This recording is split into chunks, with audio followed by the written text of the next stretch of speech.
Okay, what's up everybody?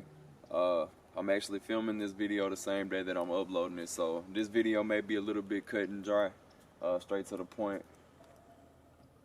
Last week we went over some various methods of primitive fire building.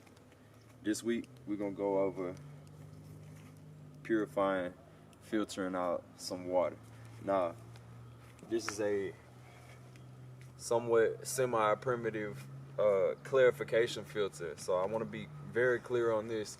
The filter that we're making today, it will not be purifying water. It doesn't make water safe to drink. It makes it clear. So you can go scoop up some pond water and run it through this filter. You'll have to run it through it more than once, 2, 3, 4, 5 times, as many times as you honestly want, because the more times you run it through this filter, the clearer the water's gonna get. So I just wanted to be clear, this is a water clarifying filter, not a water purification filter.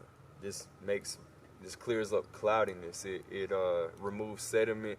It makes the water clear. It improves smell and taste. It does not remove bacteria. It doesn't remove viruses. It doesn't remove parasites. You have to boil the water after you run it through this filter in order to make it safe to drink. Now, right now, I'm making some charcoal right here. That's why I don't have a huge fire going or nothing. I got a little bit right here, but I feel like I need a little bit more. Got a little bit right here cooling down.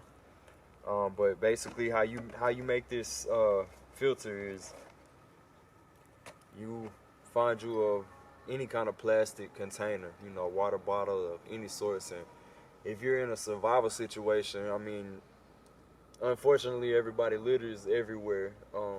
I make a extreme effort to not litter anywhere because I truly believe in conserving and preserving the planet. I mean, this is where we live. So, land conservation and keeping things clean and how they were meant to be is very important to me. And I advise and challenge everybody else to be the same, think the same, move the same. But that being said, plastic bottles and things are everywhere, even out in the woods. I mean, in the middle of nowhere out in the woods, you'll look down and find a plastic bottle or something, that you can use. You can even use like bamboo, or you can hollow out like if you have some way to hollow out some stick or something, like a log or some a branch. I mean, but yeah, this is the easiest and best. And this, this is my campsite, so I got some empty plastic water bottles around, so I'm gonna use this for the sake of showing you guys what's going on, how to do this. This rope is just to hang it up once we get done building it. But what you'll want to do is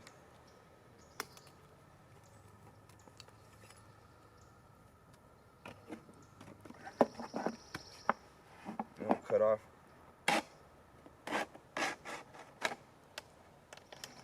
a portion of it.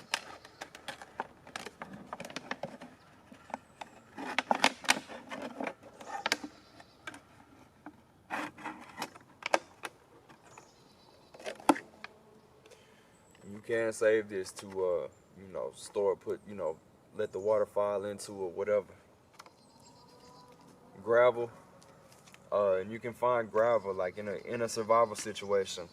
You can look in pond banks, river banks, any kind of trails. There'll be little pebbles and little gravel and stuff. There's some spots that you can look. I mean, but river banks and trails are gonna be your most successful place to find gravel, from my experience. Then you want some coarse sand. And some fine sand. So yeah, container, rope, or you can use some kind of cordage or a vine to hang this up. You want it hanging down. I'm gonna put 2 holes in here and run the rope through it, and it's gonna hang like this.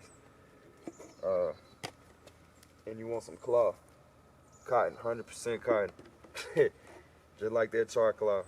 That cotton works the best.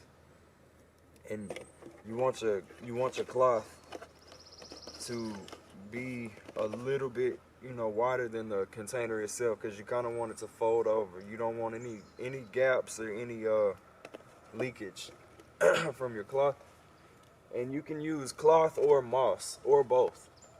And what the cloth does, or the moss, I guess I'm breathing this smoke in. What the cloth and the moss does is it just catches the sand and the charcoal that you're using. Because you're going to want to crush this charcoal up, not to a powder or a dust, but to like pea-sized granules. And that cloth and or moss or both, it just catches everything that's filtered. Without your cloth and without your moss, you have no control. Your sand and your charcoal is just going to keep flowing straight through, and your water is going to look black and nasty. It's never going to look clear. You can make charcoal just by burning wood, but you want to make sure it's all the way processed. When you break it up, you don't want to see no brown, no unburnt wood. It needs to be pure black, all the way burnt, all the way through. But yeah, you can make charcoal as simple as that. Now, if you're in a pinch and for whatever reason you got some store-bought charcoal with you in a survival situation, I don't know how, but hey, make sure it's natural lump charcoal, not like you don't want no match light or nothing with no kind of chemicals or anything like that. You're gonna be drinking the water, so you want natural wood, natural charcoal.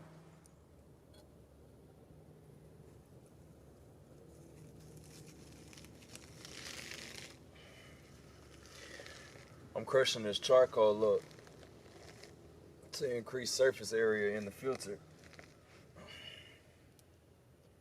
It helps, this helps trap impurities. The bigger if the chunks are too big, it's not gonna purify anything. It's not gonna do anything if it's too big. And if it's too small, it's gonna slow the flow up too much, so the water can't properly filter through. So you're really looking for like pea-sized granules, like I said. You don't want them too big or too small. You don't want it dust, but you don't want it chunks, like huge chunks either.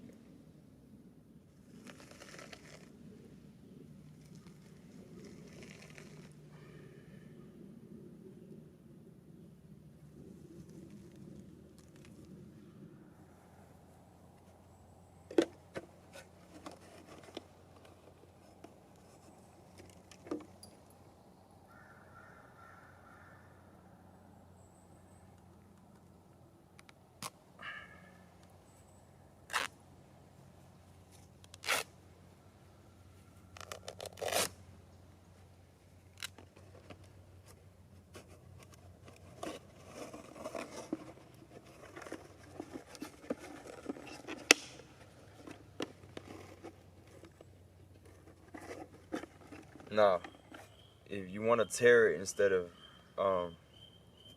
cut it, because the edges will be frayed when you tear it, and that'll actually help catch more sediment.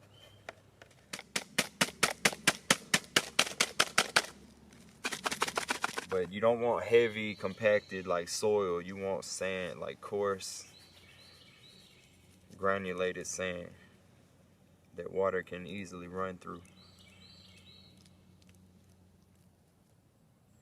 If you use heavy soil, it's just gonna get compacted and it's gonna get all muddy, and clay is no good. Like mud, clay is no good. You want sand so that water can sift through it. The main thing though is you want to drop this sand down in here very, very lightly. Alright, so we got some sand in there next to some charcoal.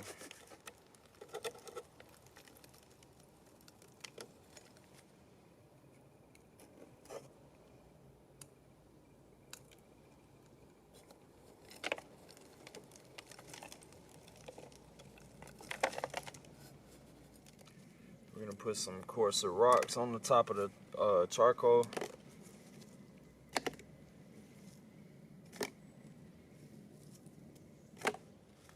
So, got cloth or moss or both, some sand, some charcoal, some rocks.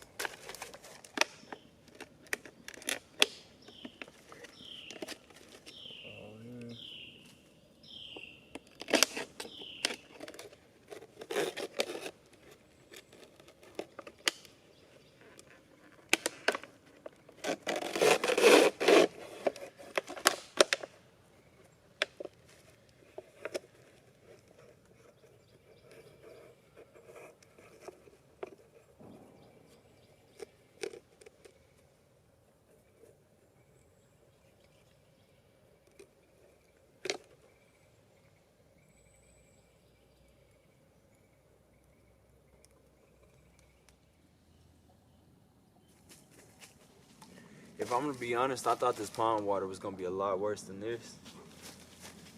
That's not that bad. Might even put some of this grass in there just for that much extra sediment control.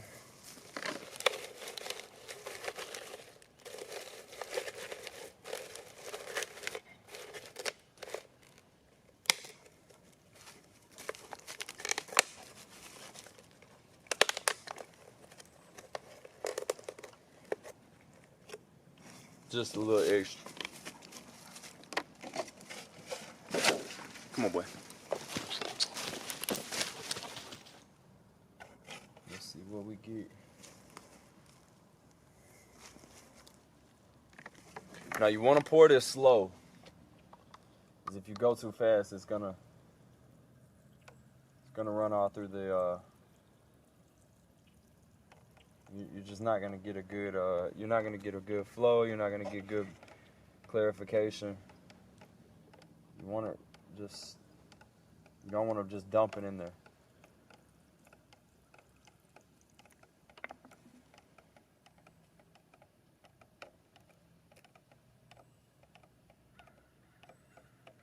Moss might be a little better than cloth. I've never used a shirt before.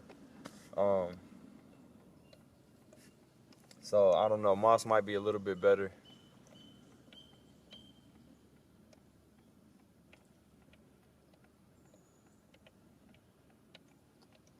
Thought I had some food, boy.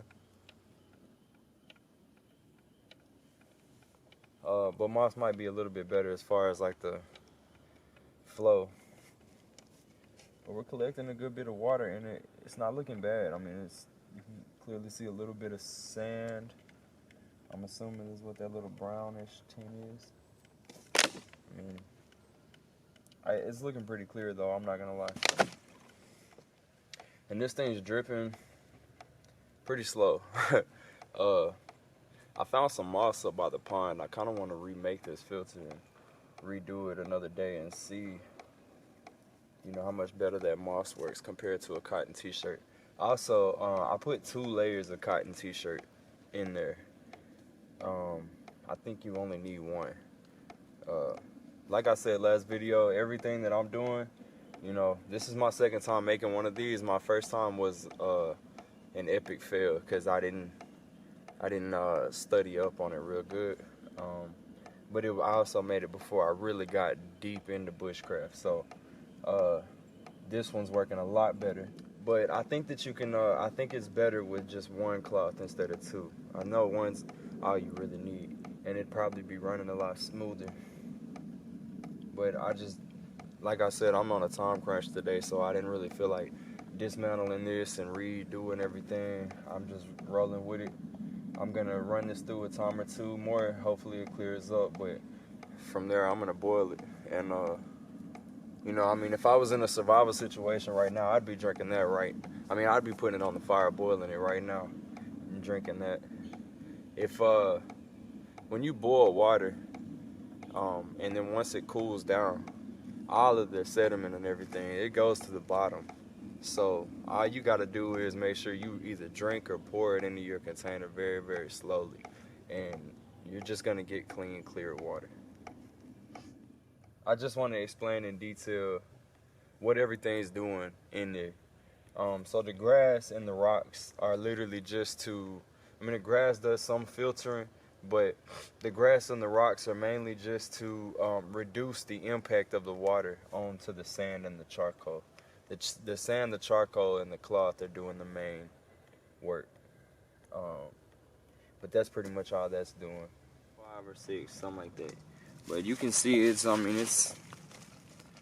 clearer than this pond water for sure. I mean, honestly, just some good looking pond water. But that's pretty much clear compared to, I mean, if we're talking, you know, you're not going to be using this at the house. You're going to be using this for when you're stranded somewhere and you don't know where some water is, and you come across a dirty body of water and you need to get some sediment out of it so that you can boil it and drink it. This is very much in a pinch situation usage. And honestly, like, I'm gonna keep making these until I refine it down to perfection, almost near perfection, I guess. But I'm gonna keep playing with this thing until I get it to flow better for me and clear up a little faster. So, but just for the sake of time and everything, I'm gonna go ahead and boil this so that I can break that down for you. Now, I would say also in a pinch, super survival situation, I'm never a fan of melting plastic or putting heat to plastic and consuming or anything like that. But in a pinch, you can boil plastic containers with water in it. The water will boil and it won't burn the bottle of the container. But I'm gonna use my little stainless steel pot right here.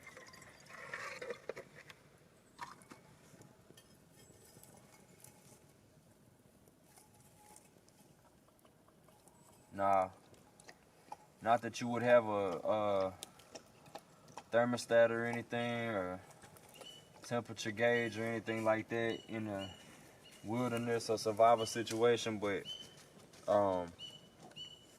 water does boil at 212 degrees Fahrenheit at sea level, a little bit less at higher elevations. So if you up in the mountains or whatever, it might be a little bit less than 212 degrees Fahrenheit. But the key to making sure that this is drinkable water is to bring it to a rolling boil, and just for safe measures, keep it boiling for about a minute at a rolling boil. You can chemically treat it. I mean, they make chlorine tablets. You can use bleach in a pinch, like a couple drops. I don't know the exact mixture, but you can use like a couple drops of bleach in water to sterilize it or disinfect it. And you can also UV treat it with just the sun. You just leave it sitting in the sun all day long, and the sun will kill whatever's sitting in that water, supposedly. I've never done the other two methods. I've only boiled, and I will always try my best to boil, because that just, to me, seems like the best, most effective and less gross way, because I don't want to taste chemical water. And you know, I don't know how long to have it sitting out in the sun and whatever for that method, but I'll come back to you when this has been rolling for a minute. Yummy, yummy pond water. Hey, when you surviving out in the wild, not everything gonna be pretty, but it's doable, you feel?